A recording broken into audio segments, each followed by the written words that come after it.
우리가 고백하는 신앙 고백에서는요, 하나님의 주권을 특별히 강조합니다.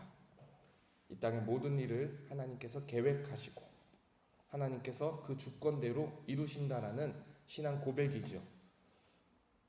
이에 따라 구원도 하나님의 은혜이고 우리 삶의 매 순간 이루어지는 것도 어느 것 하나 우연이 아니라 하나님의 인도와 섭리 가운데서 이루어진다라는 것을 믿습니다.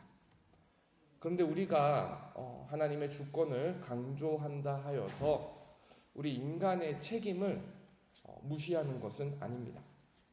하나님께서 우리에게 약속을 주시지만 그 약속을 믿음 가운데 붙들라라고 명령을 하십니다.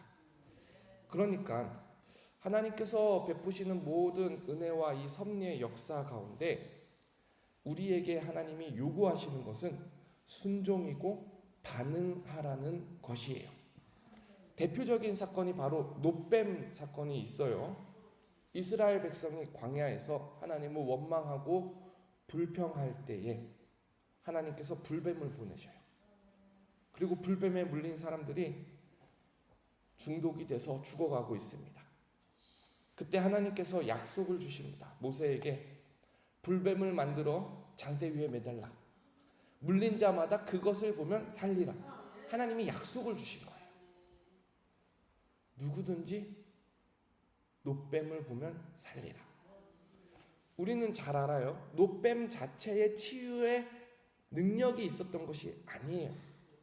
여기서 하나님께서 말씀하신 것은 하나님께서 노뱀을 보면 살리라라는 약속을 주셨는데 그 약속을 주신 하나님을 믿고 그 약속에 순종하는가를 물어보시는 거예요. 그럼 여기서 불뱀에 물려서 죽어가는 사람의 책임과 의무는 무엇입니까? 어찌되었든 나가서 그 노뱀을 바라보는 거예요.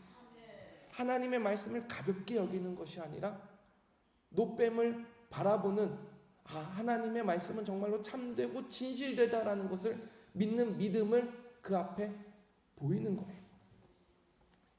여기서 우리가 다시 한번 새겨야 할 것이 있습니다. 하나님의 약속은 확실합니다. 그리고 동시에 그 약속 앞에서 우리가 어떻게 반응하는지도 굉장히 중요합니다. 하나님께서 약속을 반드시 이루시는데 그 약속을 이루시는 과정에서 여러분들의 믿음과 순종의 태도를 사용하시기 때문입니다. 오늘 본문에 보면 엘리사가 죽어가는 장면이 나와요. 그것도 엘리사가 병이 들어서 죽어가요. 여러분 한번 생각해 보세요. 엘리사 얼마나 위대한 선지자였습니까? 하나님의 수많은 기적을 행합니다.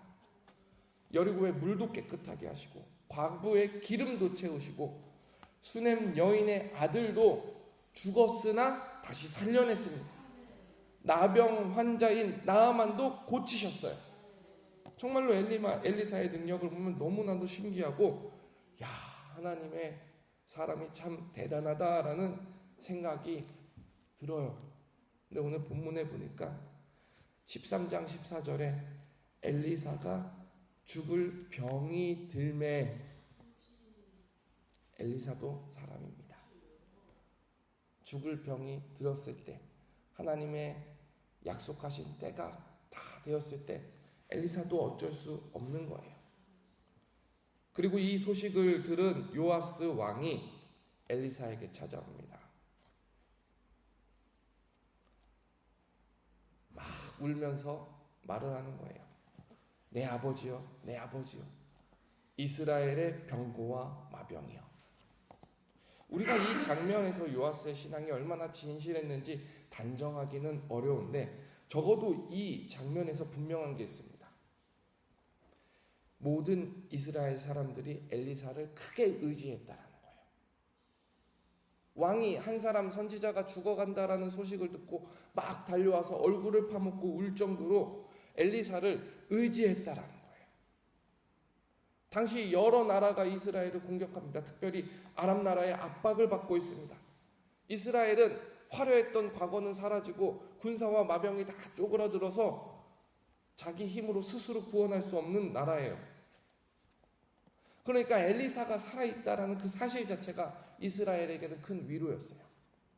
하나님께서 엘리사를 통해서 역사하셨고 엘리사를 통해서 은혜를 주신다는 사실을 사람들이 알고 있는 거예요. 근데 그 엘리사마저 지금 죽어간다라는 거죠. 마지막 남은 버팀목이 요아스의 눈에는 다 사라지는 것 같아 보여요. 그때에 엘리사가 요아스 왕을 위로합니다. 위로하는데 어떻게 위로하냐면 활과 화살을 가져오라고 말을 해요. 그리고 왕에게 활을 잡으라 하고 왕이 그 활을 잡자 엘리사가 왕의 손에 자기 손을 얹어요. 그리고 동쪽 문을 열라고 하고 동쪽 창문 넘어 활을 쏴보라라고 합니다. 요시야 왕이 이게 무슨 일인가 하지만은 엘리사의 말대로 한번 활을 쏴요. 그리고 엘리사가 요시야 왕이 활을 쏘자 거기에다가 대고 이 의미를 설명해 줍니다. 자, 우리 한번 17절 말씀 한번 같이 읽어보겠습니다. 열왕기하 13장 17절입니다. 함께 읽겠습니다. 시작. 이르되 동쪽 창을 여소서 하여 곧 열매 엘리사가 이르되 쏘소서 하는지라 곧 쏘매 엘리사가 이르되 이는 여호와를 위한 구원의 화살 곧 아람에 대한 구원의 화살이니 왕이 아람 사람을 멸절하도록 아벡에서 치리이다 하는지라. 하나님께서 엘리사를 통해서 예언을 주시는데 하나님께서 여전히 역사하실 것이다. 왕이 아람과 싸울 때에 지지 않을 것이고 아람과 싸울 때에 쳐서 이기게 하실 것이다 라는 약속을 주십니다. 여러분, 이 장면에서 우리는 위로를 받을 수 있습니다. 엘리사는 죽어가고 있습니다. 그러나 하나님의 능력은 사라지지 않습니다. 엘리사는 사람을 떠납니다. 그러나 하나님의 약속은 이스라엘을 떠나지 않습니다. 여러분, 우리도 살다 보면은 참 의지하는 사람들이 있어요. 나를 많이 위로해준 영적 지도자가 있을 것이고 내가 참 어지럽고 어려울 때마다 풍부한 경험으로 길을 알려줬던 멘토가 있을 거예요. 가장 어려운 시간에 내 옆을 지켜주는 친구가 있을 거예요. 우리는 사람을 의지하게 됩니다. 그런데 오늘 본문을 보십시오. 엘리사도 죽어서 이스라엘 곁을 떠납니다. 하나님의 사람도 시간이 되면 떠나요. 우리를 의지하게 해주고 우리를 붙잡아주던 우리 옆에 신앙의 친구들, 신앙의 도움을 주던 멘토들도 언젠가는 떠나요. 그런데 우리가 여기서 위로를 받을 수 있는 것은 하나님의 역사는 변함없이 일어난다는 거예요. 여러분, 이 시간 혹시 엘리사와 같은 존재가 내 삶에 있었습니까? 그러면은 그 사실 자체에 감사하십시오. 하나님, 이 사람을 통해서 나에게 많은 은혜를 경험하게 하신 것, 이 사람을 통해서 이 어려운 시기를 겪게 하신 것 너무나도 감사합니다. 그러나 하나님, 동시에 고백하게 하여 주시옵소서. 내 주변에 준 이러한 신앙의 친구들이 지금 멀어진다 하여도 하나님의 역사는 변하지 않음을 고백하게 하여 주십시오. 이것이 바로 우리가 말씀 안에 누릴 수 있는 위로입니다. 자, 그럼 한번 다시 말씀을 가서 볼까요? 지금 18절, 19절을 볼 차례인데 20절, 21절을 먼저 볼게요. 엘리사가 병들어서 정말로 죽어요. 죽었는데 20절에 보면은 해가 바뀌었다라고 해요. 엘리사가 죽은 다음에 무덤에 들어가겠죠? 그리고 해가 바뀌어요. 해가 바뀌었는데 마침 어떤 사람들이 장례를 치르려고 하는데 장례를 치르는 그 와중에 도적대가 막 그 땅에 오는 거예요. 그러니까 장례를 제대로 치를 수 있습니까? 시신을 운반하다가 21절에 보면은 도적대를 보고 무서워가지고 시신을 던져놓고 도망가요. 21절 보여주세요. 던져놓고 도망가는데 마침 그 시신을 던진 곳이 어디냐 하면은 엘리사가 장사된 묘실이라는 거예요. 근데 엘리사가 장사된 묘실에 그 시체가 던져지니까 엘리사의 뼈에 시체가 닿으니까 시신이 회생하는 역사가 일어나는 거예요.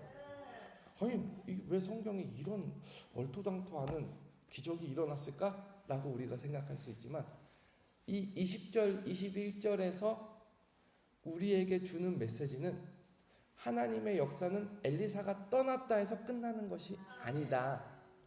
엘리사는 떠났다 할지라도 하나님의 역사는 여전히 일어난다.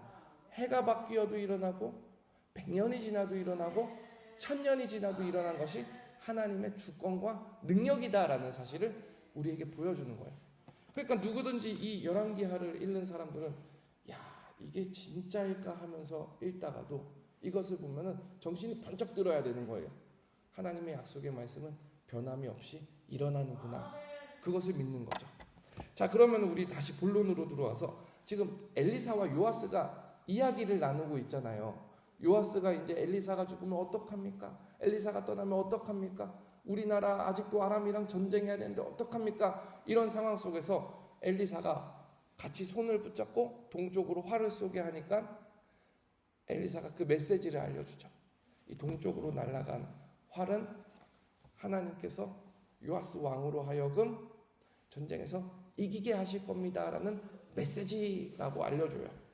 자, 그럼 이제 18절로 다시 넘어와서 엘리사가 두 번째 메시지를 줍니다. 일단은 요아스 왕에게 한 가지 명령을 줘요. 요아스 왕이요, 이번에는 활을 붙잡고 화살들을 붙잡고 그 화살들로 땅을 치소서 명령을 주는 거예요. 그러니까 요아스 왕이 갑자기 땅을 치라니까 3번을 땅땅땅 칩니다. 그런데 엘리사가 19절에 보면은 화를 내요. 19절 제가 읽어드릴게요. 하나님의 사람이 노하여 이르되 왕이 6번을 칠 것이니이다. 그리하였더라면 왕이 아람을 진멸하기까지 쳤으리이다. 그런즉 이제는 왕이 아람을 3번만 치리이다 하니라. 엘리사가 막 화를 내는 거예요. 아니 치라면 많이 쳐야지 왜 3번만 칩니까? 많이 쳤으면은 많이 친 만큼 왕이 아람 군대를 물리쳤을 텐데 3번만 때리니까 왕은 3번만 이길 겁니다. 여러분 여기서 조금 이상하지 않습니까? 엘리사가 몇 번 치라고 말은 하지 않았어요.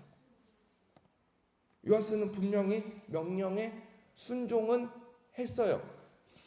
그런데 화살을 들고 땅을 쳤는데 엘리사가 지적하는 것은 다른 게 아니에요. 왜 그렇게 미온적으로 신앙 행동을 하십니까? 18절 한번 다시 보여주세요. 여기서 잘 집중해서 따라오십시오. 18절입니다. 여기 보면은 엘리사가